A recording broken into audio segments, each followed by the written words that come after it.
welcome back to another episode of Klartext Triathlon. In today's podcast, I speak with the American pro triathlete Marc Dubrick. And now, first of all, we have a small commercial break. Today's episode is proudly brought to you by the OMNi-BiOTiC Klartext Triathlon 2024. Are you ready for the ultimate triathlon experience in the stunning city of Graz, Austria? Save the date for the OMNi-BiOTiC Klartext Triathlon on the 25th of August 2024, an event that caters to both seasoned professionals and passionate age group athletes.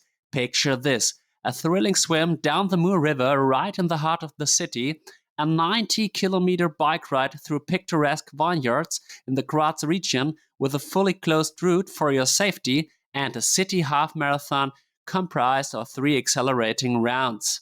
But that's not all. You will be in a esteemed company with a lot of renowned triathletes. There is even a professional race classified as a PTO silver event with a 20-meter drafting rule on the bike. You will be racing alongside the pros, feeling the excitement up close.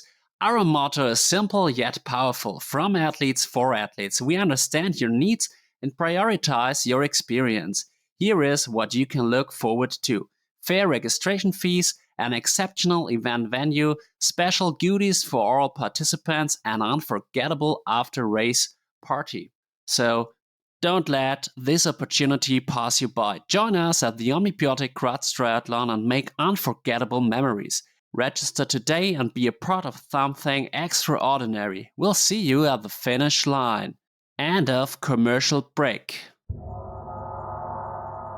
Hello everyone and welcome back to another episode of Klartext Triathlon. Today we have a very special guest, the American pro triathlete Marc Dubrick, who finished in 8th position at the Ironman 70.3 Worlds and who also won the Escape from Alcatraz Triathlon this year. Now Marc is in St. George in order to prepare for the upcoming race in Indian Wells together with Nick Chase. Hello Marc. It's great to have you on the show. Yeah, thanks so much for having me. I'm excited to talk some triathlon and tell you a bit more about myself. Yeah, that will be quite interesting, I think. But my first question is, how are you today and how was your trip to St. George? Yeah, I'm doing really well. It's super sunny right now in St. George. I spent the summer really from May until just about 4 days ago in Boulder, Colorado. I did about a month in Europe before 70.3 Worlds. But no, it's really awesome. I don't have a lease anywhere, so I can kind of move where the best training locations are, where the best weather is. So yeah, I drove down to St. George, training with a teammate, a fellow Real Triathlon Squad teammate, Nick Chase. Jackson Laundry, who you just had on, actually will join us on Tuesday. And we're just going to do a little mini camp before driving to Palm Springs, where 70.3 Indian Wells is in 2 weeks or 2.5 weeks, I guess. So it should be fun. Definitely. That's great that you have your training buddies around you. How is the preparation going on? Yeah, it's going really well. So Boulder's at right around 5,000 feet. You might have to do the conversion real quick for your metric users. I actually don't know what it is in meters. But it's quite a bit higher than where I'm at in St. George. So it's been nice coming off of a little bit of altitude there. And then kind of just my body feels a lot better already, even after the long drive. It was a 10-hour drive and I did it in one go just to get here. Oh, that's exhausting. Yeah, I know. And that kind of puts in perspective like how big the US is. Because in 10 hours in Europe, you can go across a few different countries, where here I only went through, I think, 3 states. And it took me 10 hours. But no, the training's going really well. I just came off the Los Cabos 70.3 two weekends ago. So I was pretty sore from that, like surprisingly sore. I think part of that was because of the road surface was a bit bumpy. And it was a race course where you really could stay in aero. Like you had to stay in the TT bars just because it was obviously more efficient. So that always, like, my neck and kind of back were kind of a bit sore from that. So I've recovered from that, which is nice. And yeah, I'm really, really excited for the field at Indian Wells. If everyone who's on the start list shows up, it's going to be an exciting race. I'm sure that it will be an exciting race. Perhaps we also see Lionel Sanders and you finished in the second position at the Ironman 70.3 in Los Cabos, and you were only defeated by the strongest runner in the world of triathlon at the moment, Jason West. Yep, and he showed his strength. He ran a 109.30, I think. We got lucky. It wasn't crazy hot. Cabo can get extremely hot and humid. And I think we were pretty lucky on the day. But yeah, I was really excited going into the race, just more as like the dynamic. I knew what the dynamic was kind of going to be like, with an ocean swim and then a smaller number of people on the start list. So I was really excited to see what my bike legs could do, because I knew that ocean swim and a smaller field was going to lead to like a very individual or maybe small groups of 1, 2, or 3 on the bike. And where like Worlds and some other of these 70.3s, you kind of have that big 6, 7 group. Not like, I guess, yeah, like draft pack, obviously legal drafting, hopefully. But no, it was really fun. It played out well. And I was really happy with my body and how I performed. And I think it would have been like best case with, like, obviously I wanted to win, but second was with how Jason was running and how he's been performing. I'll definitely take it. I think he is ranked in third position in the PTO rankings, so it's okay to be defeated by him. And if I see your recent results, I would say you have made big improvements on the bike, and we will talk about that later. But now, like you can imagine, the majority audience of my podcast is still German, and I suppose that many of my listeners still don't know you, and we have to change that. So could you please introduce yourself briefly and share some key aspects of your life, both in and out of the world of triathlon? Yeah, absolutely. So I guess my name's Marc Dubrick.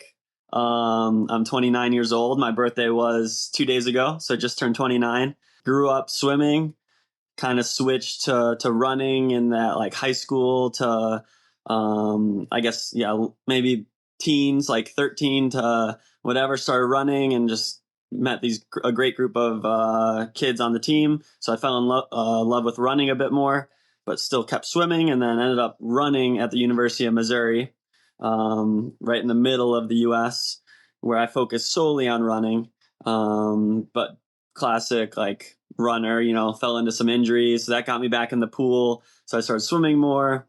And then I had a taste of triathlon a little bit. I did a few when I was younger. I did this junior elite series that the U.S. has, and it's our kind of pathway to the draft legal triathlon.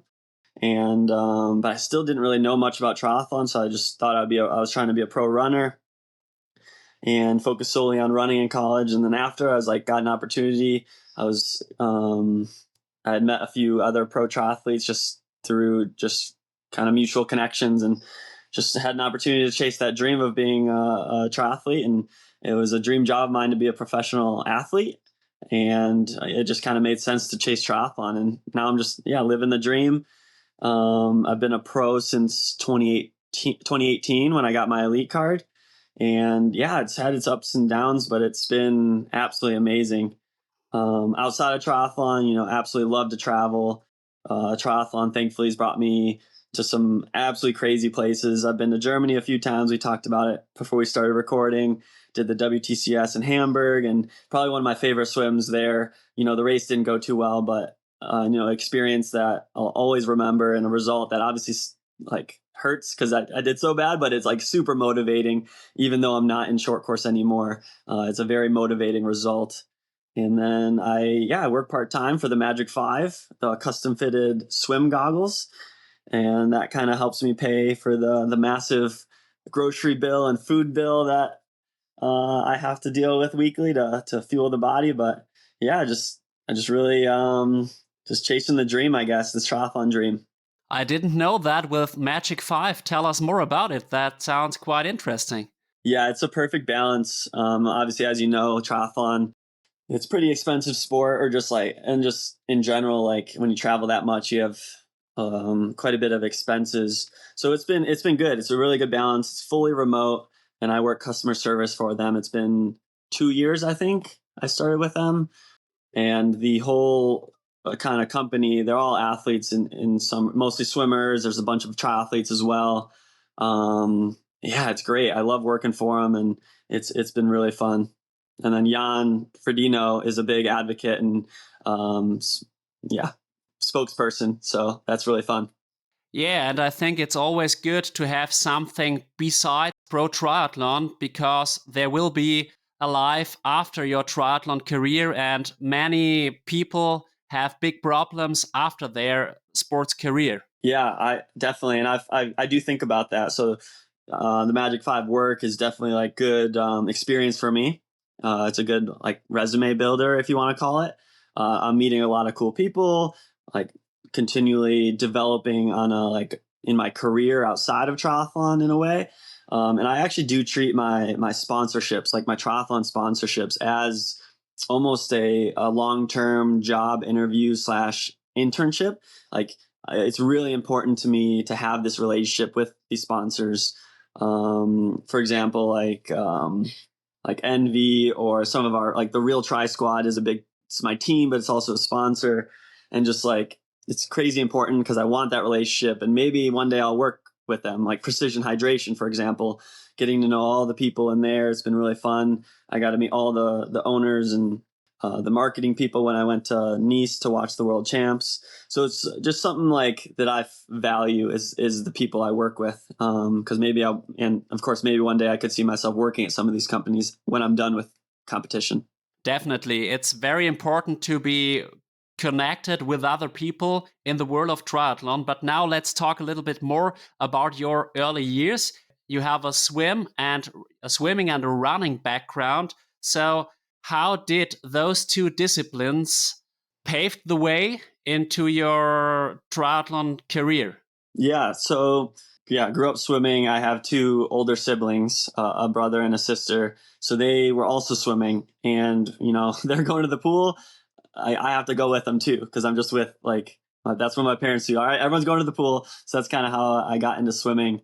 And I just stuck with it all the way through high school competitively. So until I was 18, I was swimming competitively, and that pretty much got most of my focus. I mean, club swimming in the summer or all year round, is pretty intense. You got the double days, you're going swimming before school, you got swimming and lifting after school a lot of times. And I think I got stuck in that, like a lot of people get burnt out and maybe don't make it past 18. And I think I got lucky, or just fortunate to have a lot of good teammates and some good coaches that just made it fun and enjoyable. And then with the running coming in there in high school, so when I was like 15, I started to enjoy running a bit more. So then I had this balance of running and swimming, and it wasn't like 100% swimming, it wasn't 100% running yet.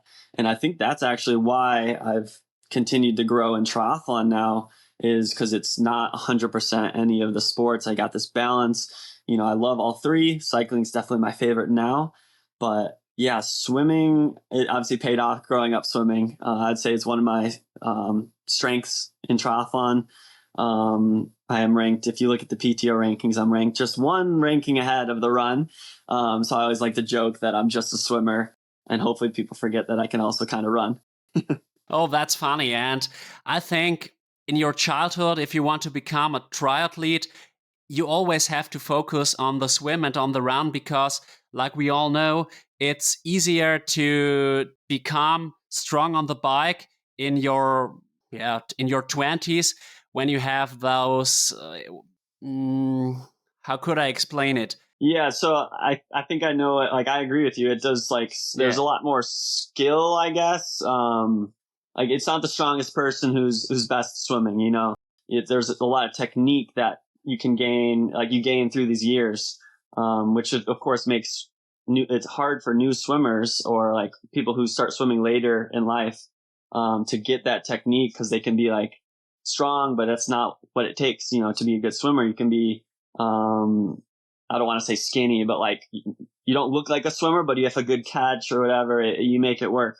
So yeah, very fortunate to start swimming. Obviously I didn't know I was going to be a triathlete, or I ended up falling into triathlon. But no, it was fun, and it ended up helping my running too. I never actually ran through a winter until I got to college. So I was always like, I was very undertrained, you could say, in the run, but that also gave me a lot of room for development in college.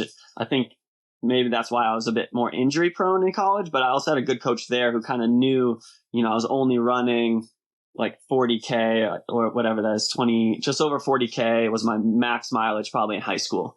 So coming into college, a lot of college athletes, a lot of the coaches will just throw these like whatever 80, 90, 100-mile weeks. Sorry, I don't know what that is in kilometers, but a lot of time, and just kind of breaks. Like people get injured. So I did get injured my first year, but it was from something else. So I've had a lot of good coaches that have really shaped me and not necessarily sacrificed my long term for short term gain, which I think is really, really important. For sure. And there are so many different ways into triathlon. There are a lot of swimmers, also some runners like Tamra Duet, for example. I always have the impression that there are not many former cyclists that make the switch to triathlon. I am only aware of Cam Wurf. And so I think that shows what you have explained in the last few minutes. Yeah, I don't know many of them either, but yeah, it's tough too because like bike comes after the swim, so obviously we see Cam Wurf always as one of the strongest, but we see other non like cyclists still cycle really well because they're able to like come off the swim not as fatigued, Then that's I think why I've seen my run kind of come along without really focusing on it, because I'm still putting a lot of focus on the bike. Is because I'm not coming off the bike as fatigued or tired now in these races. Therefore, I'm getting better on the run by not really even focusing on it. It's just a secondary kind of benefit from focusing on this bike. Yeah, that's true. And you are ranked very well in the PTO rankings on the run and on the swim. But on the bike, you're around position 100, I think. But I remarked in the last couple of races that you have made some big improvements. And how do you try to get better in the second discipline of triathlon? Time, which can be frustrating for a lot of people to wrap their head around, but it's just been a lot of hard work, but consistency. That's the biggest thing. I feel like my whole career, I've been focusing on the bike because it's always been something that I needed to make gains to. Like that was my weakest part, was the bike, even in draft legal. And then something I would say that it's very personal is I've added a bit more focus on the lifting this year. Pretty small, like no more than 30 minutes in the gym twice a week.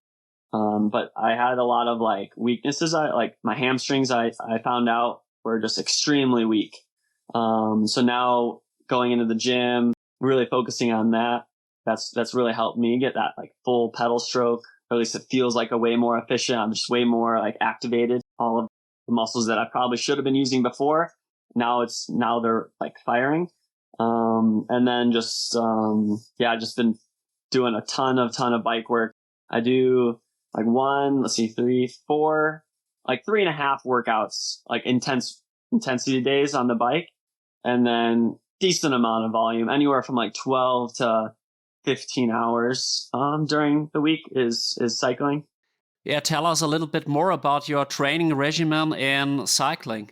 And also, could you tell us which exercises you do in the gym? Yeah, definitely. So we'll start with kind of the cycling, the weekly layout. So honestly, like a lot of my weeks are very similar. We'll obviously like kind of taper it down as we get to races, and we'll have different like focuses depending on what type of this time of year we're in. Like off season is going to be a bit different, of course, than when we're getting close to races. But yeah, usually Mondays are Monday and Friday. Monday, Wednesday, Friday will be like a 90 to 2 hour ride. Wednesdays and Fridays will just be steady, anywhere from, it really depends on how I feel. So I have a big range that I can hold. If I'm feeling tired from a workout or a different day, I can go as easy as I want. It's all just time in the saddle. It can be active recovery or just an aerobic, like anywhere from 150 to 200 watts. I try not to go any higher than that on those days. And that's allowed me to kind of give more to these intensity days. So Monday we'll have a small workout, usually like under gear, so like 50 to 60 RPM work, just short, maybe like 10 to 20 by a minute, with a minute recovery. So it is pretty tough, but it's a pretty short workout as well. And then Thursdays, I've been doing a double bike day, actually, which is pretty weird for some people, but it's allowed me I do like a shorter, higher intensity workout in the morning. And then in the evening, I'll come back and do like longer, like anywhere from 10 to like hour. I just sometimes just do an hour TT, and it hurts, but it's been making me really strong. And then Sunday, I'll do long rides, sometimes with a workout mixed in there, or just steady 4 to 4.5 hours is typical. It's always great to get those training insights from the pro athletes. And I talked to a coach a few years ago, and he said to me, never do a double bike day. And he is quite famous, I have to admit. So that's quite funny that you are doing the opposite. Yeah, and it might not work for everyone. I mean, my coach and I, his name's James Peterson. Thursdays used to be one, medium long ride, with a workout in there. But now, like, we just tried this at the beginning of the year, and it's like splitting up the intensity. So I end up getting I can get more intensity, but because it's split apart, I'm able to recover in the middle, come back, like get proper fueling, and then I don't feel as tired from it for some reason. I rode 4.5 hours yesterday in total, but it didn't feel like I rode 4.5 hours, so I've been enjoying it. And then, yeah, it's funny. I feel like really, efficient on that second ride. I feel like tired, but everything feels activated. I'm really able to like push, I guess, which sounds weird because it's the second workout, but I've been enjoying it. I get what you mean. And what exercises do you do in the gym now? Yep. So I lift twice a week, usually on Wednesdays and Sundays usually, and I'll go right after the swim. And I just kind of write the training on my own. I try not to do so much that we need to adjust like the swim, bike, run, but just enough to like activate, and I just feel a lot stronger, and it's translated to the run as well. I used to have this Achilles and calf pain and this glute pain when I would run fast. And now when I'm, after the whatever months in the gym, that's gone away. So it's been kind of exciting because, you just build this strength and resilience. And that's really important for the long course stuff because you have so much pounding on your body. But I'll go in and I'll do a lot of like single leg stuff. I'll do like a single leg lunge, single leg squat. I mix it up depending. And then I'll do like the hamstring curls. I usually stick to the machines, and just do like 3 superset, we call it. I'll do like single leg press, single leg hamstring curl, and then I'll go do maybe like a set of pull-ups, and then I'll do that 3 rounds, and then I'll go do like some planks and core, and I usually carry around one of those rubber bands, like thick bands, and I'll do some glute work then. But I really like going in right after the swim. I usually like quick transition, just like a race, and then I'll go and like immediately go do those single leg press. And to me, it feels just like a race. You're getting out of the pool, the blood is kind of all in your upper body, and now you got to go do some leg presses. But yeah, it's been working. It's not too intense. I think it's just enough. This off season, I'll jump into a bit more because the lifting then will be kind of my intensity while I'm doing more of like base work. No intensity, just some medium volume during off season. That sounds pretty funny, but I think that strength training is very, very important because of all the cycling. For example, triathletes tend to have massive squats, but the hamstrings are very weak. And so there is a disbalance that you cannot handle and you get injured, or you have at least some problems with it. So I think it will be more and more important in the future. And the same thing is about mobility training. Mm-hmm. Yep, I agree. And it's been really nice seeing how it's made my running more efficient. Obviously, I just don't have those like little pains in my Achilles and hamstring. And I think that's where, like, if a lot of people, they're not sure if they should lift because they don't want to put on muscle, like, use it more as like injury prevention then. And I think that's really popular in the triathlon world. And I kind of fall like building strength and injury prevention. I think that's kind of where my lifting would fall. Cause I do know I need to put on a bit more muscle to handle those 2-hour and maybe, Ironman 4-hour, whatever bikes. I just need to get a bit stronger. If you are not injured, you can train consistent, and like we all know, consistency is key. But I would shift the focus now on your short distance background, because you initially had a focus on short distance, even competing in the World Triathlon Championship Series, and you did a few middle distance races on the side in the last couple of years, and you also wanted to qualify for the Olympics 2024, but unfortunately you missed it. Yeah, I was focused actually until this year, focused on short course distance, the draft legal racing. It was, it'd been like a tough road.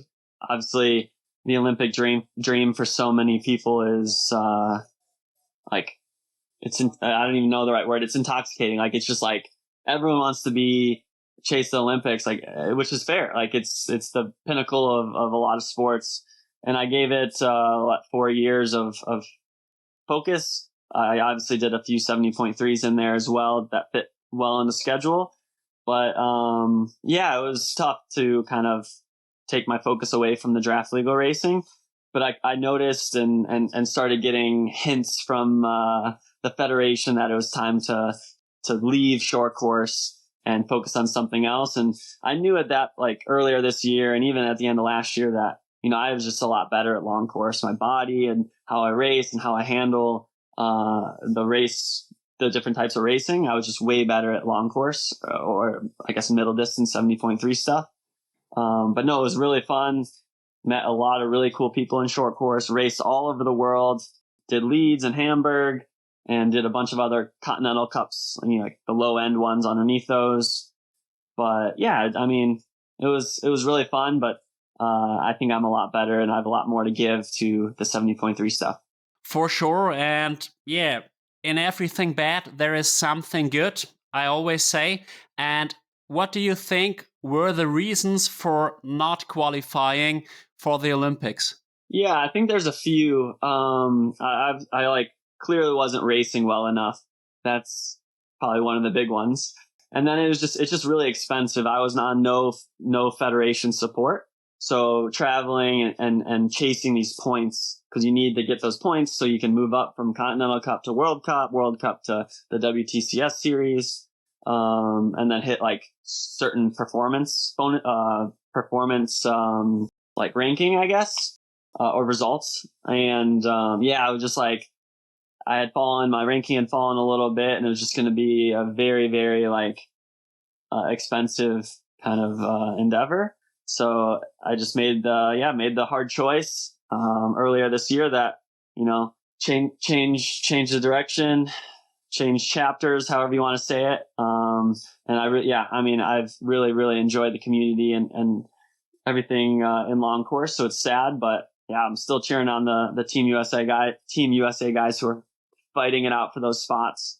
But it just, I could tell my time was kind of done with that. I think it was the right decision for you. How do you still benefit from your skills as a former short distance athlete? Definitely the swim. Like, you have to have really good get out speed in short course, because it seems like everyone can sprint to the first buoy, but it's like getting that first buoy in short course can mean the race. So in long course, I still get out pretty hard because I don't want anyone to stay on my feet. And then just like transitions, that's part of the race. So having come from short course, you got that kind of dialed. So you're getting in and out of transition quick. And then also like the surges on the bike, especially when you get these like bigger, 6 to 10 person groups, they are pretty surgy. So like that you're coming in, like the person in the front attacks, like it's delayed power, but it's like surgy. You come up and down these hills and you don't want to get in that draft zone. So you're sprinting and then you're kind of sitting up. So I think that all plays a bit into like the short course type of racing. And then just like training the speed, like on the run, if you're not running, 14:30 or below off the bike, you're probably not doing too well in some of these high end races. And in long course, obviously we're not running under 3 minute per K. So like for me, I felt my race pace is around like 3:20 per K, and that just feels quite a bit easier. And now it's just hopefully getting that down 3:15, 3:10 for the half marathon. So there's a lot of things, but yeah, it's all a good progression. I think you see it a lot. People come from short course and then they slowly transition to long course. But I think we're also seeing quite a few people like that skip the short course and they come straight to long course or 70.3. And that could be because of their swim background, but also for a few other reasons. Yeah, I think that there is a lot of development in the world of triathlon and the races have changed. A few years ago, it was kind of single time trial on the bike. Now you have more and more race dynamics, and it's just not enough to push 300 watts for 4 hours. You always have to react on the group dynamics. Sometimes you have to push 400 watts, and in another situation you push around 200 watts. And so I think the short distance background is a big advantage. Yeah, you said it way better than I could have. And that makes a really good point. Yeah, you gotta just be ready for that surge. Understand that it might not be, it's not someone's race pace. That's their tactics, or that's just that's the start of the bike. We see it more and more now, especially with more people coming out of the swim together, like at 70.3 Worlds. I think there was 20 of us or so, or maybe 15 of us that came out in like one big group. And it did splinter. It split apart at the beginning because of the difference in what people are able to push at the beginning. Some people are able to handle whatever 360, 370, 380 for the first 10 minutes before they settle into their whatever 330, the race power. And some people can't quite push that high of power and then recover off of it. So that's just something that we're all going to have to get used to. I know Frederick Funk, he was at the tail end of that chase group, and I think he didn't pass me until maybe 10K. But when he passed me, there was no shot of staying on his wheel. It was insane how much power he was pushing, but he made it to the front. So obviously it paid off, and then he got on the podium. So he made his move, and it paid off. Freddie Funk is crazy on the bike, unbelievable. I would say he is the strongest cyclist on the middle distance. On the long distance, I think there is Sam Laidlow or Magnus Ditlev. But let's see, perhaps Freddie will do his first Ironman next year, but probably it will be in 2025. So yeah, we will see what will happen. Yeah, it's exciting. Especially with this Ironman series being announced. We'll see a few people committing to that, but it takes 3 scores. 3 can be full Ironmans, 2 can be 70.3s. And to me, that's just a lot of Ironmans. So, I thought about it because I'm on the cusp of probably not making it on the PTO series. I'm top 40. I just moved in the top 40 of the PTO. So yeah, it's interesting to see who's going to commit to the Ironmans and then who's going to maybe stay and try to do PTO or some of these other 70.3s. Definitely. I think you are in a situation like Jackson. It's quite comparable. Yeah, definitely. I think, I forget where Jackson's at. He might be high 20s or something, but I still see it as it's really exciting for me still. Obviously, I'd love to get that PTO contract, guarantee races, but there's still so many opportunities that are opened by the Ironman announcement. It's overall just super good for triathlon. Like, this is what the PTO kind of started and wanted to do, and Ironman now is kind of coming in and stepping up, which is great to see. And I think it's overall just really good for the sport of triathlon. For sure. And you also raced the PTO US Open in August, and you made a lot of races. You won the Escape from Alcatraz Triathlon, and you raced in Los Cabos, you raced Ironman 70.3 Worlds, and a lot more. So taking a look back at 2023, can you share some highs and lows from your triathlon season 2023? Yeah, it's been a really good year. For the most part, yeah, raced pretty well. So I started the year actually in January. So I raced very early at 70.3 Pucón down in Chile, where I got my first podium of the year. And that was right off of like a 2-week break. So it was more of like a vacation and just like to see what I could do off of pretty like minimal training. And then that's where I also qualified for Worlds. So I was able to get my World spot very early kind of in the qualification year. And then I switched back to focusing on short course. And that was probably the low point of this triathlon like season, was going down to Chile again and just having, I flatted at one, so DNF'd. And then the other one, I just raced really, really bad. And then from there, I kind of was like, that's where I pivoted and was like, all right, that was my kind of last straw for what I could do for short course. Because I was at that point, I would have had to go and race more Continental Cups across the world probably. And I just didn't really have the financial ability to kind of do that again. So I pivoted to long course, and I did St. Anthony's, which is an Olympic distance that's been around for 43 years now, I think. It's in Florida. And then I did St. George 70.3, and that was a good race for me. Probably my best, most well-rounded race that I had to date. I was 7th or 8th. I think I was 8th. So not even on the podium, but still I was really happy for it. Because here in St. George, that course, like, it favors the strong cyclists. It's a wetsuit swim, and then you come get out of the water, and it's just like hills the whole time. So I was facing Sam Long, Trevor Foley, Jackson was there, Lionel was there. So a lot of good cyclists. So I was able to kind of compare that and also compare the performance to 70.3 Worlds St. George from the year before. It was my first time doing 2 courses, like that I'd done the same course twice in 70.3. And then, moving on from that, just Alcatraz was in June. So that's kind of an Olympic distance. And that result, my biggest win by far. That's such an epic race, and I'm hoping to go back and defend the title this year. And that kind of got me the momentum to get the U.S. wildcard spot for the U.S. Open. And then I did okay there. It scored well with the PTO points, but 16th, it was a bit bittersweet. And then Worlds, 8th place. Again, it's 8th place, but like I'm really, really happy with it. It scored well, and then I had a nice kick finish with what's his name, Tor. Madsen. Yeah. So that was fun, and it's been a really good year. And I got 2 more races left. I'll do Indian Wells, and then me, Jackson, and Nick will go to a challenge race in Ecuador the weekend right after Indian Wells. So there are still 2 races left, and I think you had a phenomenal run at Worlds in Lahti. Yep. Yeah, it was, I do really well in that type of weather.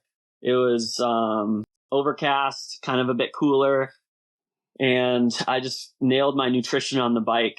And that led me to just, having really good legs. I made some good tactical moves on the bike. There was like, all the groups kind of came together, minus like that group of 4 or 5 that was up the road with Freddie and Rico. And, I think Jan must have been in that group. So everyone came together minus those 5 or 4, and then it splintered. And I didn't quite make it to like the front of the groups that split, but I like somehow made it. I had a bridge. I remember doing this huge effort I was like, this group I can't miss. And making that split got me like 4 minutes. I think the group that split behind us was 4 minutes slower coming into T2. But I just like my legs, I was absolutely trashed actually coming off the bike. I was like, I don't know if I'm going to be able to run. But I just, I got off the bike and just felt pretty good. And it was a very challenging run.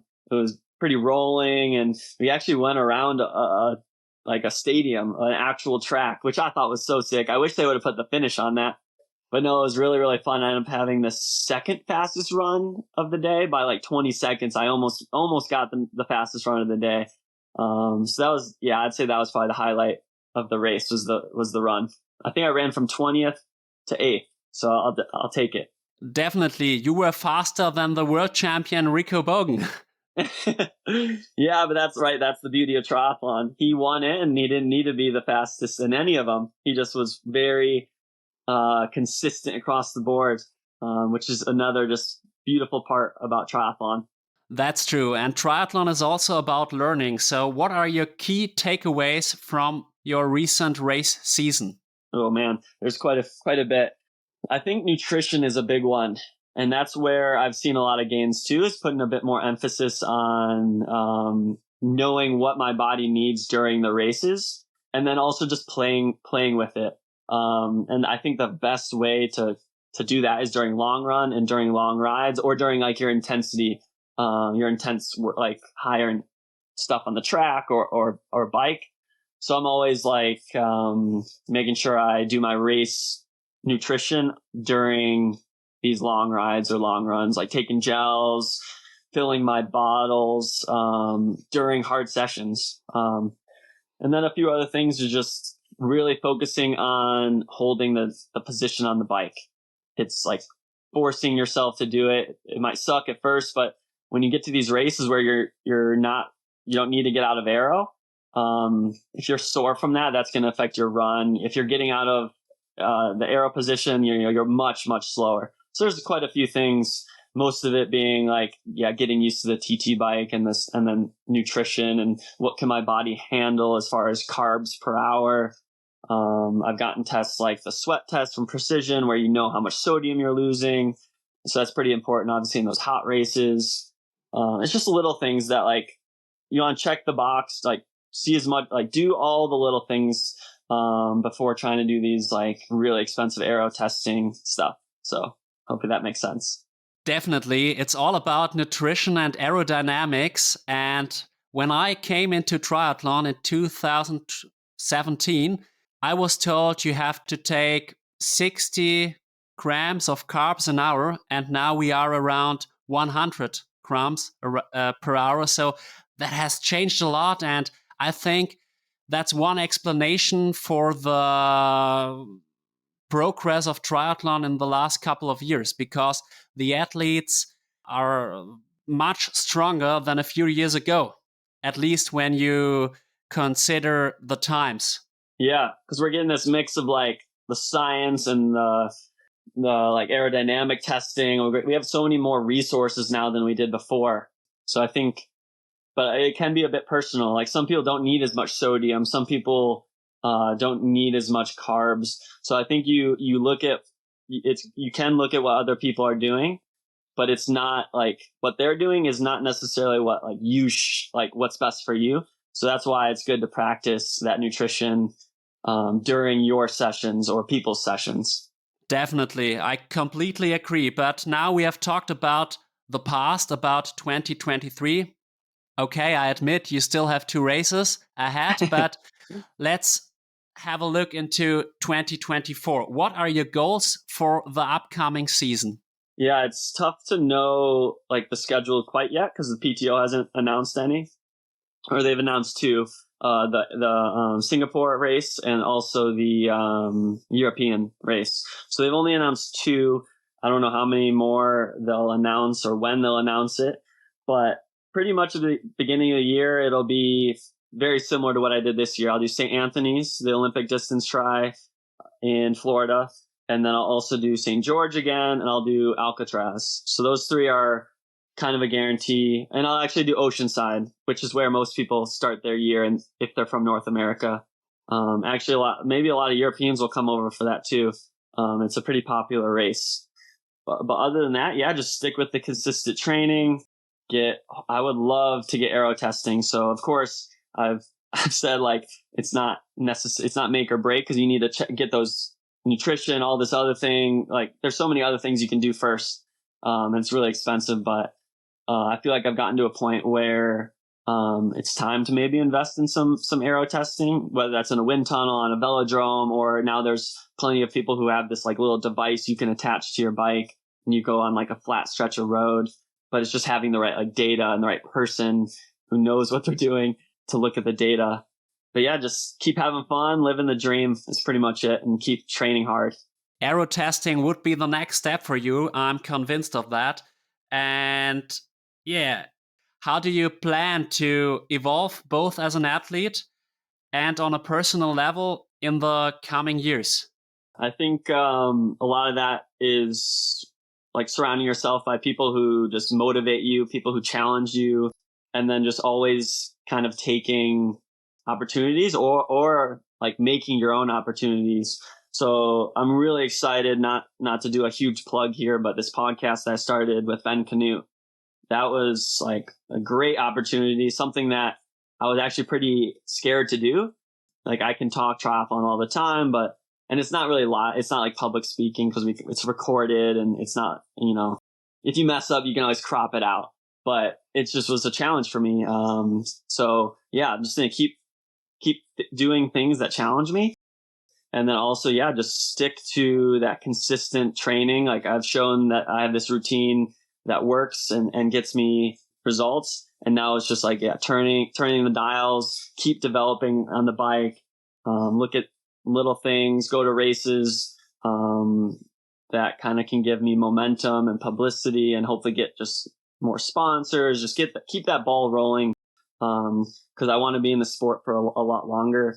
And, yeah, I think no reason to limit it to 39th in the PTO. I do think I have a shot at winning the world champs one day. So just, yeah, keep working towards that goal. And you still have 13 years to go in pro triathlon. 13? Yes, Jan Frodeno was 42 this year and he won the PTO US Open.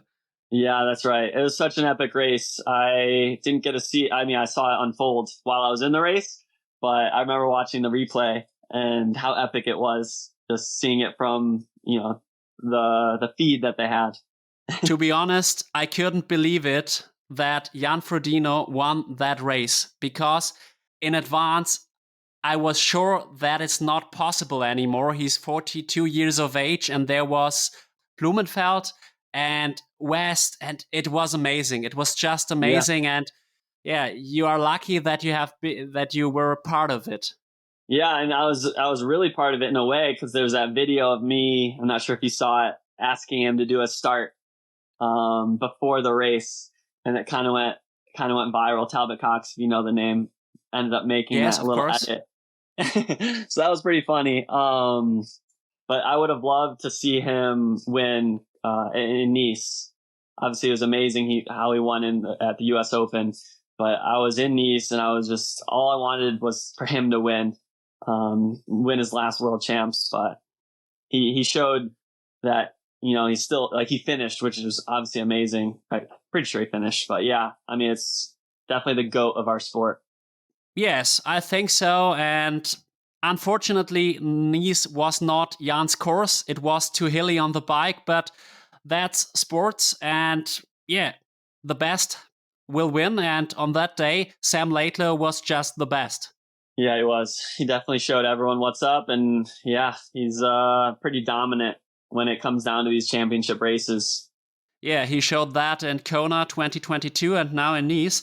And you already mentioned your podcast. So our conversation today is a conversation among colleagues. And what motivated you to start the podcast with Ben? And what goals do you have with the podcast? Yeah, so Ben approached me about it a couple months ago. And yeah, just honestly, I didn't even think much about it. I just said, yeah, absolutely. Let's do it.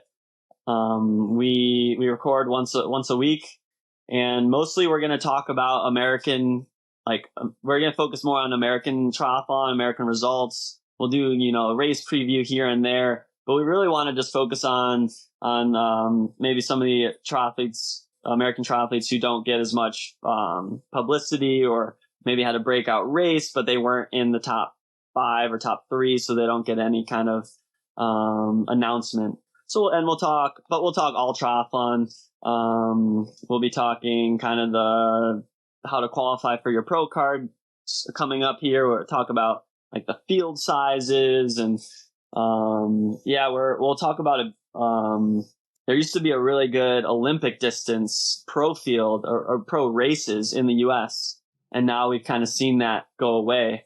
There's only 2, 3. There's only 3. There used to be a whole series. And you can make a ton of money And it was a really good transition for those people who weren't quite ready for 70.3. And then they could still make a good living by doing Olympic distance. So we're going to talk about that a bit more in our next one. But it's been fun. Ben's obviously very, very good at triathlon, and he's a good co-host to talk triathlon. For sure. And Ben, I think he had a great year in 2022. He came second at Ironman 70.3 Worlds. But this year he had some problems, but I don't know what was the reason for it. Yeah, I'm not sure either. I mean, he raced really well at Roth, and I think maybe that's just that big, whatever, emotional and obviously physical performance can take its toll. It affects everyone different. And I mean, I've never done an Ironman, but I know I would be pretty wrecked after one. Definitely. I finished one long distance race, and yes, it had a big impact on my following races, I have to admit. Right, and he's pretty new to the full distance, so I'm sure he's like stronger from it now, but it's recovering, especially if you're not used to the distance. I'm sure it takes a bit longer for someone who's new to that distance, where you see like Sky Munch, the US woman who just went one of the fastest times ever. She did like a back-to-back. She did Kona, and then she just did Florida. And you see some people be able to like tie those two full distance pretty close to each other, which is crazy to me. But yeah, it's all about how you're able to recover. And I think that takes time in the sport, time on your feet, time on the bike, and just like how you personally recover. Absolutely. And my fingers are crossed for Ben. So why should our listeners tune in to your podcast? Well, Ben and I, obviously, the two best looking triathletes in the sport. No, well, we are focusing a bit more on like the American scene, but we'll talk about all triathlons. So I think Ben, being an Olympian, being one of the top triathletes in the U.S. and in the world for a few years now, he has some really cool insights. And then, we're gonna just keep it casual. We just talk, just give it a go. We like to take feedback. So, we'd love to hear the German questions as well, because that's what we want. We want to be like more of like a talk. Like you talk, it's like a casual conversation. So we'll talk about everything. So if anyone on your podcast has questions, we'll take them. Yeah, and you have one big advantage. You're native speakers in English. So that is my big disadvantage in my podcast. But I also try to evolve as a podcaster by doing that international format. Yeah, have you seen it really help now that you're doing more podcasts in English? Yes, definitely. But I am still preparing quite well. I always make a script for the podcast because it helps me to have kind of guideline, you know? Yeah, absolutely. That's awesome. Thank you. But now let's talk more about you and perhaps also about triathlon in the USA, because I think in the past, the Americans were the strongest athletes. And now I have the impression that the Europeans in general are a little bit stronger. And I also have the impression that there are less Ironman 70.3 and also less Ironman races in America, right? Yeah, it's if you look at like the PTO rankings, I mean, we have a lot of top guys with Jason, with Sam Long, with Rudy, and then there's obviously like Chris Lieferman, Matthew Marquardt. So like we got some guys up there, but it's just all about that like consistency. And I think we see that Europeans are just a bit more consistent. Germans are very consistent, especially on the world stage. So I really don't know like what it is. I know like we're doing really well in long course and we're getting there in short course, but we just don't have like a many programs for younger kids to get into triathlon. It's just not like cycling isn't as big here, and that's a big part of it. But yeah, there's just not many clubs or teams, or like the French Grand Prix, for example. I did a few of those 2 years ago, and you realize why the French, I mean, obviously Germany has this too at the Bundesliga, why they have this like base of new triathletes all the time, because you're starting it so young.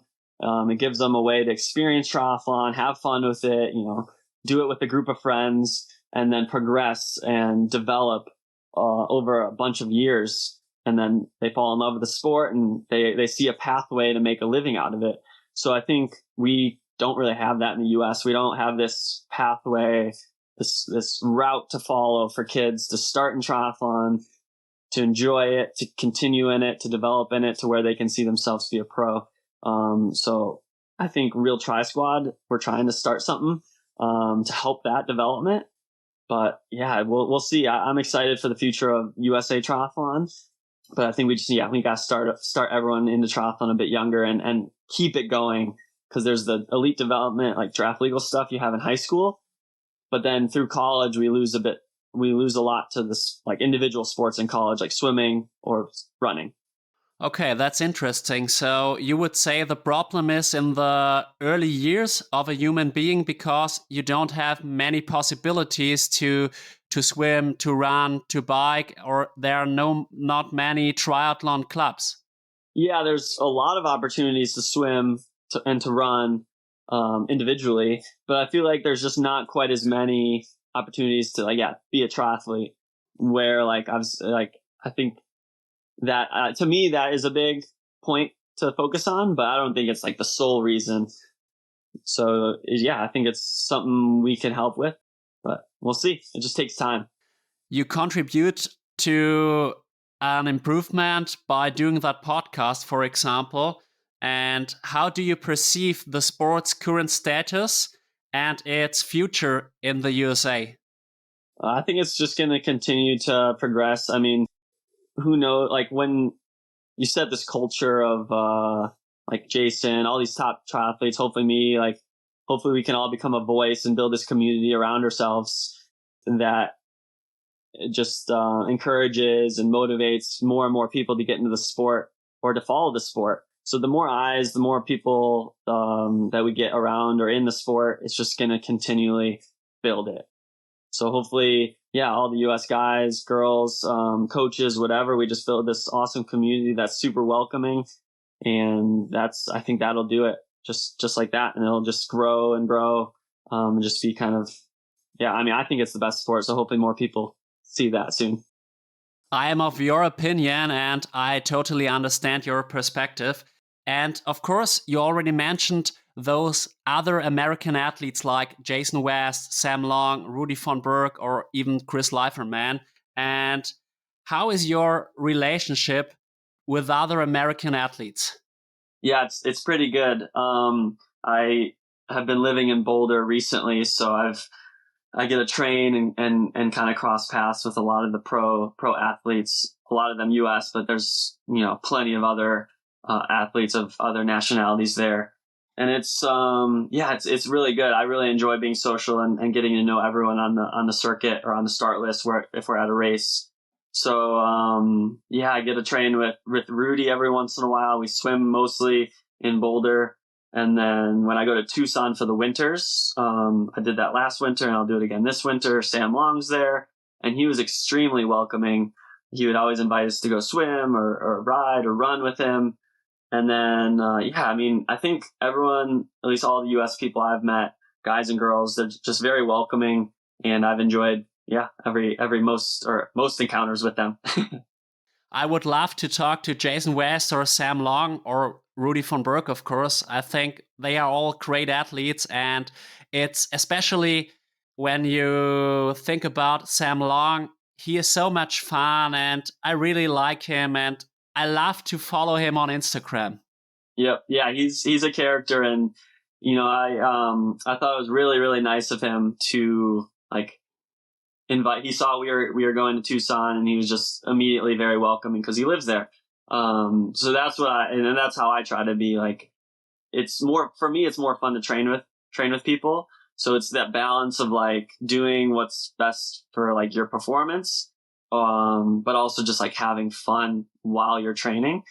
And I think Sam kind of is a similar way. Some people like to just stick to themselves, do their own thing all the time. And I'm kind of, almost the opposite of that. I see you have to do the right thing, like follow your coach's plan. But with a little adjustment, I believe it can be a win-win for everyone. You can get the social aspect, you can go train with friends, meet new people, and then still get the workout that is intended. I completely agree, and I really love to train with other people and to have some training buddies, because I think it's not all about sport. It's also about social life. And if you're a happy person, you are also a better athlete. Absolutely. Yeah. I couldn't agree more with that statement either. And it's just like, again, it's very personal. I've said this quite a bit. Some people just really they don't need to train with other people. They find that they want to be in their own head, or they want to do all training alone. But yeah, that's not how I work. I want to be social and meet more people and bike and ride and run, or bike, swim and run, whatever, with new people all the time. Yeah, and I have a swimming background, and for me, swimming is a team sport. So, in what ways do you see triathlon as a team sport as well? Yeah, so this year I joined the Real Tri Squad. So more like now than ever, it's definitely like a team thing for me. We have this. It is a team. We're all coached by different people, but we have this like goal of obviously growing triathlon, growing the business, and just making an impact on triathlon. Like that's what we were talking about for growth of triathlon in the U.S. Real Tri Squad has a very similar vision where we're trying to grow triathlon and leave a fun and exciting impact to as many people as we can, and showing how great triathlon is and how welcoming and somewhat easy it is to just start in triathlon. So yeah, I love Real Tri Squad. To me, it makes it feel like a team sport, even though we're out there racing alone. It's fun training and traveling and having like a very similar goal. As I think we have 8 people on the pro team, and plenty of other people underneath us on the age group team or the elite development team. I watched Jackson's Instagram and I saw that video from Los Cabos, and it seemed to me that you all had a lot of fun together. Yeah, we have a really good group of people on the team. You saw, so we had 5 people in Los Cabos, and I think we'll get similar amount in Indian Wells. So keep your eyes out, because we're going to put out some good content leading into that race. Of course, I will follow you. I already follow Tamra. I follow you. I follow Jackson, and probably I will also follow the other members of the Real Triathlon Squad. But how does the Real Triathlon Squad help you to develop as a pro triathlete? Well, it's also like a sponsor of mine, so they like more than just being a team and a support and just making everything more fun. It's also like a financial sponsor that enables me to get to races, maybe that I might not normally get to, and it just like slowly help me make a sustainable career out of triathlon. And that's kind of the most important thing. You have to, if this is a job at the end of the day, and it needs to be sustainable. So they're a big part of that. And yeah, it just makes it more fun. And then it's like more marketability. I get to join a team that has a very similar vision. We all have the same sponsors as well, so we get to meet all the people behind those sponsors, build a relationship with those companies as well. So yeah, it's great. It's been fun, and I'll obviously be with them next year as well. I understand. And what goals does the Real Triathlon Squad aim to achieve? Yeah, we're gonna probably take over the world, I think. No, we have we have plenty of goals. We have like a coaching business. We'll coach whoever really wants to coach, age group up to pro. We have like 5 coaches under that platform, and then we'll be starting an elite development, and that could either be coaching or just like mentorship, to give people answers, or we're just like a resource for people to come to if they have any triathlon questions. And then of course, just perform and be the best triathletes we can be, while also being a positive impact to the triathlon community. Definitely, and I think it's very good that the Real Tri Squad is open for age groupers, because they identify with the pro triathletes like you. Yeah, and we don't like sell, like it's free to join. We don't sell, like, we have discounts and awesome discounts, but it's not like we're not a super strict team, I guess. We just want people to feel like they're part of a community and that they have access to us whenever. Like, you don't have to pay to talk to us. I know there was that app or whatever that was that came out that you had to pay to ask these pros questions. No, it's free. You can come to us whenever. You don't even have to be part of Real Tri Squad. I pretty much could probably talk for anyone on the squad. That we're very like open, and if you come to us with questions, we're probably going to answer it.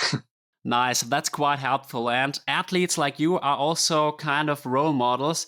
Do you feel a responsibility in that role? And how do you approach it?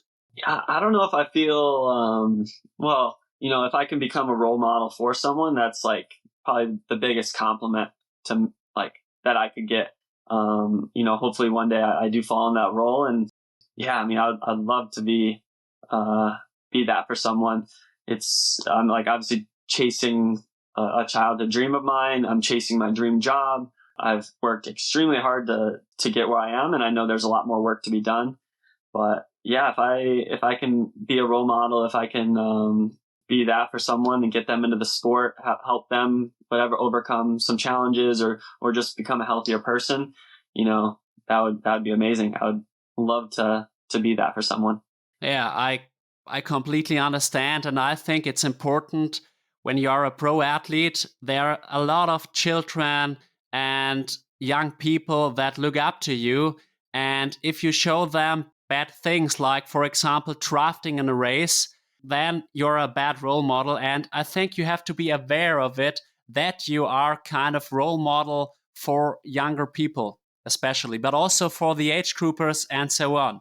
Yeah, that's a good point. It's like you gotta understand that there's more eyes, there's more people following the pros, and some people embrace that. And for me, like I just like have respect for the sport. I have respect for myself and in races. So like drafting, like that is cheating. So I have waved off plenty of motos because coming out of the swim, if you're coming out in first. Sometimes you get those motos that are leading the way to clear the course.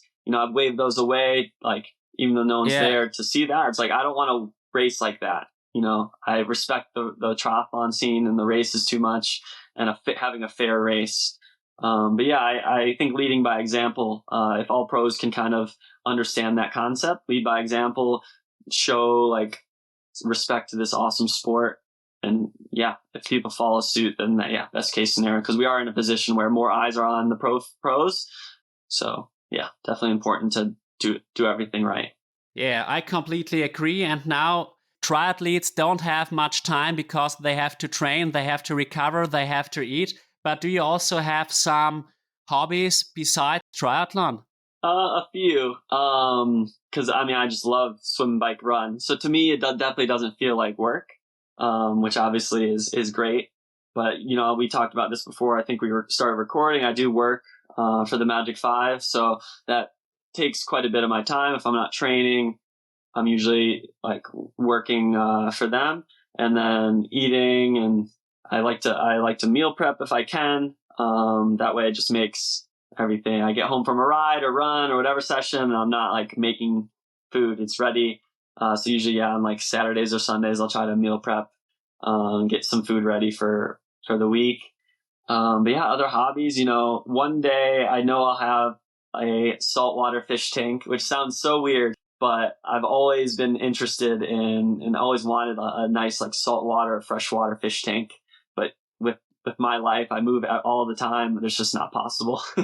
Yeah, perhaps after your triathlon career. Yes, exactly. And so I love anything outdoors. I grew up doing many different sports. I don't really do much other than swim, bike, run now, but that's mostly just because I have like ultimately the goal. Like there's certain sacrifices, they don't necessarily feel like a sacrifice, but things I need to do or don't do to that lead me towards my biggest goals in triathlon. So that's totally fine. Yeah, mostly swim, bike, run. I like board games. Have you ever played Catan or Catan? Settlers of Catan? Yes, I know that game. Yes, yes. Yeah, so my family, we're really into board games. So we'll play, all sorts of board games when I get to go home for the holidays, which will be, in a month I'll be able to get home and I get to hang out with my family and we'll get back to board games. So that's kind of a hobby. Okay, and you will do your off season after Indian Wells, I suppose. After the Ecuador race. Okay, Ecuador is after Indian Wells. I didn't know Yeah, that. so it'll be my first time doing back-to-back 70.3s. So I'm not sure how the body's going to feel, but Ecuador will be the last race. It's December 3rd is Indian Wells, and then December 10th is the Challenge Salinas. And then I'll take my 2 weeks fully off. Okay. And what do you aim for in those races in Ecuador and in Indian Wells? Hopefully the win. No reason I can't be fighting it out for the win. I just, I like to break my race goals into I guess you could say process goals. So I'm not thinking about the run until I'm on the run, or at least not thinking about the run until I'm at the end of the bike. Same with the bike. I'm not thinking about it until, I get a good start on the swim. I make it to the first buoy safely or whatever.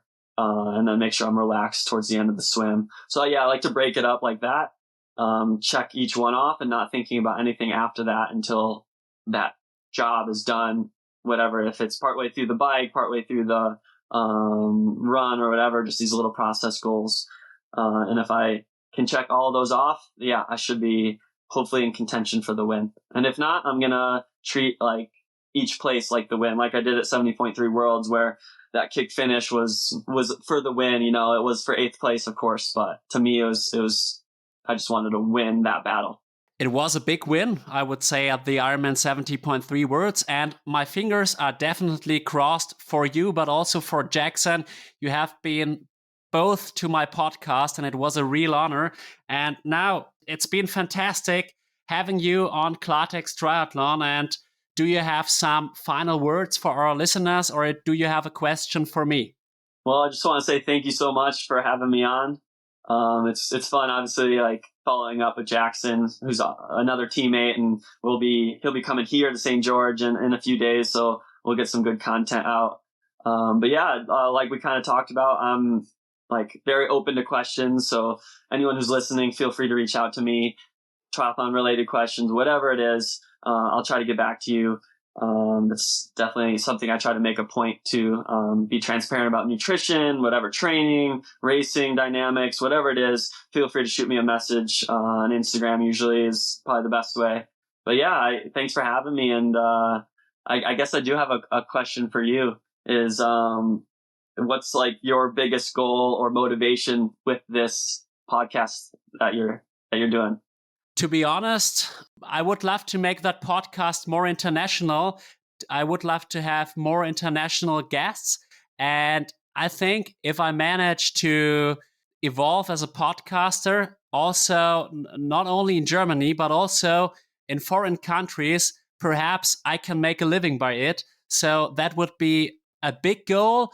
I don't know if I will succeed, but never say never. And I think I am on a good way, because now I already talked to Tamara Jewett. She's ranked in 12th position. Then I talked to Jackson. He's also very strong. You are in the world ranking on position 39, I think. So and with the time it will develop. I will have connections to other guys. Perhaps you give me the opportunity to speak with Sam Long, or at least that you tell him, oh, he's a nice guy. Think about talking to him. And so I think, I'm very happy now how it works at the moment. But let's see. Awesome. Well, that sounds perfect. I heard those key words, obviously, time. You're just going for it, happy and the process. So I'm excited to follow along with your podcast, and I'll very happily introduce you to some people if I can. That'll be something that I would love to do for you, to help you out, chase your goal. So that was awesome. Thank you so much, and all the best for Indian Wells and the race in Ecuador, Marc. Sweet. Thank you so much.